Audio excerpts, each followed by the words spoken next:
থেকে উঠেই আজকে সকালে হাঁটতে একটু মাঠের দিকে গিয়েছিলাম, আর দেখো সকালের পরিবেশটা কতটাই সুন্দর লাগছে। গ্রামের দিকে বাড়ি হওয়ার সত্ত্বেও আমাদের এখানে ফ্রেশ গরুর দুধ পাওয়া কিন্তু খুবই মুশকিলের। তাইও আমার খাওয়ার জন্য 2-3 দিন ছাড়া ছাড়াই ক্যান্টিন থেকে 1 লিটার করে দুধ নিয়ে আসে, আর সেটাই কিন্তু আমি ফ্রিজে রেখে গরম করে খাই। আমি আমার প্রেগনেন্সির প্রথম দিকে বাজারে যে সমস্ত লোকাল দুধ পাওয়া যায় প্যাকেটে করে আর কি বিক্রি হয় সেটাই খেতাম, কিন্তু অনেকেই ওই দুধটা খেতে আমাকে মানা করেছিল, তাই জন্য এখন কিন্তু ক্যান্টিন থেকেই দুধ নিয়ে এসে খাওয়া হয়।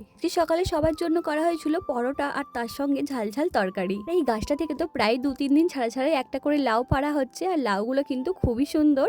আর দেখো আজকে কিন্তু দুপুরে রান্না হয়েছিল আমাদের খিচুড়ি, তার সঙ্গে আলু ভাজা, বেগুন ভাজা।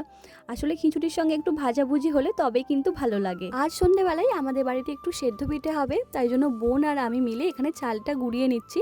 মিক্সিটাই গোড়ানো হচ্ছে, বোন গুঁড়িয়ে দিচ্ছিল আর আমি কিন্তু এটা চেলে নিচ্ছিলাম। এই শীতের সময় একটু পিঠে পুলি বেশিই ভালো লাগে, তাই জন্য কিন্তু 2-3 দিন ছাড়াই আমাদের বাড়িতে পিঠে বানানো হয়। তো চলো আজকে ভিডিওটা এখানেই শেষ করছি, টাটা।